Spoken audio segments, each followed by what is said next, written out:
کیونکہ یہی وہ جگہ ہے جہاں اکثر لوگوں کی نماز میں خلل آتا ہے۔ پہلی زائد تکبیر پر آپ نے کانوں تک ہاتھ اٹھانے ہیں اور پھر ہاتھ نیچے چھوڑ دینے ہیں۔ دوسری زائد تکبیر پر بھی ہاتھ اٹھا کر نیچے چھوڑ دینے ہیں اور تیسری زائد تکبیر پر ہاتھ اٹھا کر واپس باندھ لینے ہیں۔ یہ کل 3 تکبیریں ہو گئیں اور ان کے درمیان اتنی خاموشی ہوتی ہے کہ آپ 3 بار سبحان اللہ کہہ سکیں۔ اب یہاں ایک بہت ہی خطرناک غلطی لوگ کرتے ہیں۔ کچھ لوگ پہلی اور دوسری تکبیر کے بعد بھی ہاتھ باندھ لیتے ہیں۔ یاد رکھیں، اگر آپ نے غلطی سے ہاتھ باندھ لیے تو نماز تو ہو جائے گی، لیکن آپ نے سنت نبوی صلی اللہ علیہ وآلہ وسلم کے طریقے کو چھوڑ دیا اور عید کی نماز کا وہ خاص لطف جاتا رہے گا۔ یہ معمولی سی غلطی نہیں ہے، یہ ہماری لاپرواہی ہے۔ دوستو، اب آئیے دوسری رکعت کی طرف۔ یہاں بھی بہت سے لوگ کنفیوز ہوتے ہیں۔ دوسری رکعت میں جب امام صاحب قرات مکمل کر کے رکوع میں جانے کے لیے تکبیر کہیں تو اس سے پہلے 3 زائد تکبیریں ہوں گی۔ یہاں پر آپ نے کیا کرنا ہے؟ پہلی تکبیر پر ہاتھ اٹھا کر چھوڑ دیں، دوسری تکبیر پر بھی ہاتھ اٹھا کر چھوڑ دیے اور تیسری تکبیر پر بھی ہاتھ اٹھا کر چھوڑ دیے، اور پھر چوتھی تکبیر کہہ کر سیدھے رکوع میں چلے جانا ہے۔ یعنی دوسری رکعت کی نماز 3 زائد تکبیروں میں آپ نے ہاتھ نہیں باندھنے، صرف چھوڑنے ہیں۔ کتنے ہی لوگ عیدگاہ میں دوسری رکعت میں آ کر ایک دوسرے کو دیکھتے ہیں کہ بھائی اب ہاتھ باندھنے ہیں یا نہیں۔ آپ کا یہ انتظار کرنا اور دوسروں کو دیکھنا آپ کی پوری توجہ نماز سے ہٹا دیتا ہے۔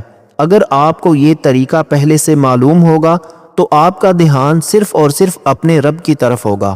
دوستو، یاد رکھیں، جو شخص امام کے ہر عمل کو سمجھ کر کرتا ہے اس کی نماز میں وہ روحانیت ہوتی ہے جو صرف رٹے رٹائے طریقے سے نہیں آتی۔ تو دوستو، پہلی رکعت میں آخری تکبیر پر ہاتھ باندھنے ہیں اور دوسری رکعت میں تمام زائد تکبیروں کے بعد ہاتھ چھوڑ کر رکوع میں جانا ہے۔ اگر یہ فرق آپ نے یاد رکھ لیا تو پھر کوئی بھی غلطی آپ کی نماز کو بے نور نہیں کر سکے گی۔ اب ایک اور بہت ہی اہم سوال جو اکثر بھائی پوچھتے ہیں کہ جب امام صاحب قرات کر رہے ہوں تو ہم کیا کریں؟ کیا ہم بھی ساتھ ساتھ کچھ پڑھیں یا بالکل خاموش رہیں؟ دیکھیں بھائیو، یہ وہ لمحہ ہے جہاں ہم میں سے اکثر لوگ اپنی لاپرواہی کی وجہ سے نماز کا وہ معیار کھو دیتے ہیں جو اللہ تعالیٰ کو پسند ہے۔ جب امام صاحب پہلی یا دوسری رکعت میں بلند آواز سے قرآن پاک کی تلاوت کر رہے ہوں تو شریعت کا حکم یہ ہے کہ آپ نے صرف خاموش رہنا ہے اور نہایت توجہ کے ساتھ امام صاحب کی قرات کو سننا ہے۔ اب غور سے سنیں، بہت سے لوگ اس دوران بھی آہستہ آواز میں کچھ نہ کچھ پڑھتے رہتے ہیں یا ادھر ادھر دیکھتے رہتے ہیں۔ دوستو، یاد رکھیں، اگر آپ امام صاحب کی قرات کے دوران اپنی زبان ہلا رہے ہیں یا دھیان ادھر ادھر کر رہے ہیں تو آپ اس حکم کی خلاف ورزی کر رہے ہیں جو اللہ تعالیٰ نے قرآن میں دیا ہے کہ جب قرآن پڑھا جائے تو اسے خاموشی سے سنو اور توجہ دو۔ آپ کی یہ ذرا سی غفلت آپ کی نماز کو بے نور کر سکتی ہے۔ دوستو، اب اس سوال کا دوسرا پہلو یہ ہے کہ کیا امام صاحب سے پہلے رکوع میں جانا جائز ہے؟ بھائیو، یہ تو بہت ہی بڑی غلطی ہے۔ ہم عیدگاہ میں عجلت یعنی جلدی میں ہوتے ہیں۔ دوستو، امام صاحب نے ابھی تکبیر رکوع مکمل نہیں کی ہوتی کہ مقتدی پہلے ہی جھک جاتے ہیں۔ یاد رکھیں، امام کا کام رہنمائی کرنا ہے، آپ کا کام پیروی کرنا ہے۔ آپ کا امام سے پہلے رکوع میں جانا یا امام سے پہلے سر اٹھانا یہ نماز کے اس ادب کے خلاف ہے جو ہمیں سکھایا گیا ہے۔ کیا آپ کو معلوم ہے کہ امام سے پہلے رکوع میں جانے کا مطلب کیا ہے؟ اس کا مطلب یہ ہے کہ آپ امام کے ساتھ نماز پڑھ ہی نہیں رہے۔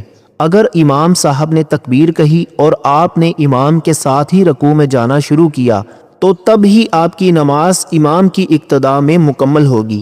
جو لوگ امام سے پہلے سبقت لے جاتے ہیں ان کی یہ حرکت نماز کے ثواب کو ضائع کرنے کے لیے کافی ہے۔ تو اگلی بار جب امام صاحب رکوع کی تکبیر کہیں تو پہلے اپنے کانوں کو تیار رکھیں، امام کو پورا اللہ اکبر مکمل کرنے دیں، اور جب وہ رکوع کی طرف حرکت شروع کریں تبھی آپ نے حرکت کرنی ہے۔ یہ چند سیکنڈ کا صبر آپ کی نماز کو ایک مکمل اور مقبول نماز بنا دیتا ہے۔ اور ہاں، امام کے پیچھے کہاں خاموش رہنا ہے؟ تو یاد رکھیں، امام صاحب کی قرات کے دوران آپ کی زبان پر صرف ایک ہی چیز ہونی چاہیے، وہ ہے خاموشی، اور آپ کا دھیان صرف امام کی تلاوت پر۔ دوستو، جب امام صاحب رکوع میں سبحان ربی العظیم کہیں تو آپ بھی کہیں، لیکن جب امام صاحب تکبیریں کہہ رہے ہوں تو آپ کا کام صرف ان تکبیروں کو سننا اور ان کے ساتھ چلنا ہے۔ اگر آپ نے یہ سیکھ لیا کہ امام کی پیروی کیسے کرنی ہے تو یقین مانے آپ کو عید کی نماز میں وہ سکون ملے گا جو آپ نے پہلے کبھی محسوس نہیں کیا ہوگا۔ یہ وہ طریقہ ہے جس پر ہمارے اسلاف چلتے ہیں اور اسی میں ہی ہماری کامیابی ہے۔ دوستو، اب آخر میں وہ بات جو ہماری اس ساری محنت کو قبولیت بخشے گی۔ نماز تو ہم نے ادا کر لی، امام کے پیچھے سکون سے تکبیریں بھی سن لیں، لیکن کیا نماز کے بعد ہمارا رویہ ویسا ہی ہے جیسے ہونا چاہیے؟ دیکھیں بھائیو، بہت سے لوگ نماز ختم ہوتے ہی عیدگاہ سے ایسے بھاگتے ہیں جیسے کوئی مقابلہ جیتنا ہو۔ دوستو، یہ ٹھیک نہیں ہے۔ عید کی نماز کے بعد تھوڑی دیر پرسکون بیٹھنا، اللہ کا شکر ادا کرنا اور اپنے گناہوں کی معافی مانگنا، یہ وہ وقت ہے جو ہماری پوری نماز کو مکمل کرتا ہے۔ آپ کو معلوم ہے کہ عید کی خوشی صرف کپڑے پہننے یا عیدی لینے میں نہیں ہے، بلکہ اس سکون میں ہے جو نماز کے بعد دل میں محسوس ہوتا ہے۔ اگر آپ نماز سے نکلتے ہی شور مچانا شروع کر دیں یا دنیاوی باتوں میں لگ جائیں تو آپ اس روحانی کیف کو کھو دیتے ہیں جو اللہ تعالیٰ نے آپ کے لیے رکھا تھا۔ دوستو، یہاں 2-3 چھوٹی چھوٹی باتیں یاد رکھیں۔ پہلی یہ کہ عیدگاہ جاتے ہوئے جو راستہ اختیار کیا تھا، واپسی پر کوشش کریں کہ دوسرے راستے سے آئیں۔ یہ ہمارے پیارے نبی حضرت محمد مصطفیٰ صلی اللہ علیہ وآلہ وسلم کی سنت مبارکہ ہے، اور اس میں حکمت یہ ہے کہ آپ زیادہ لوگوں کو عید کی مبارکباد دے سکیں اور اللہ کی زمین پر اپنی عبادت کے نشان چھوڑ سکیں۔ دوسری بات، عید کے دن کسی غریب، کسی یتیم یا کسی ایسے رشتہ دار کو نہ بھولیں جو شاید آپ کی مدد کا منتظر ہو۔ یہ نماز عید ہمیں یہی سکھاتی ہے کہ اگر اللہ نے ہمیں نوازا ہے تو ہم نے بانٹنا بھی ہے۔ دوستو، اور ایک ایسی بات جو کوئی نہیں بتاتا، بہت سے لوگ عید کی خوشی میں اتنے مست ہو جاتے ہیں کہ وہ دن بھر کی اپنی نمازیں بھول جاتے ہیں۔ بھائیو، عید کا دن بھی اللہ ہی کا دن ہے۔ جس طرح صبح ہم نے اسے سجدہ کیا، سارا دن اسی کی رضا کے لیے گزاریں۔ اگر آپ نے یہ عہد کر لیا تو یہ عید آپ کی زندگی کی سب سے بہترین عید ہوگی۔ دوستو، میں امید کرتا ہوں کہ آج کے بعد جب آپ عیدگاہ میں کھڑے ہوں گے تو آپ کو کسی سے پوچھنے کی ضرورت نہیں پڑے گی۔ آپ خود اعتماد کے ساتھ اللہ کے حضور سر جھکائیں گے۔ اگر یہ معلومات آپ کو اچھی لگی ہیں تو اپنے ان بھائیوں کے ساتھ ضرور شیئر کریں جو ہر سال عیدگاہ میں کنفیوز رہتے ہیں۔ آپ کی چھوٹی سی شیئرنگ کسی کی نماز کو درست کر سکتی ہے۔ اللہ ہم سب کی عبادتوں کو قبول و منظور فرمائے اور ہمیں اس عید کی خوشیاں سچی خوشیوں کے ساتھ منانے کی توفیق عطا فرمائے۔ دوستو، آپ سب کو میری طرف سے بہت بہت عید مبارک۔ اللہ تعالی ہم سب کا حامی و ناصر ہو۔ اللہ تعالی آپ سب کو خوش اور آباد رکھے، ہمیشہ ہنستے اور مسکراتے رہیں۔ ملتے ہیں انشاءاللہ ایک اور نئی انٹرسٹنگ ویڈیو کے ساتھ۔ تب تک کے لیے اپنا بہت سارا خیال رکھیے گا اور اپنے اس چینل کا بھی، اپنے بھائی کو بھی اپنی خصوصی دعاؤں اور اپنے دل کے کسی کونے میں ضرور یاد رکھیے گا۔ اللہ حافظ۔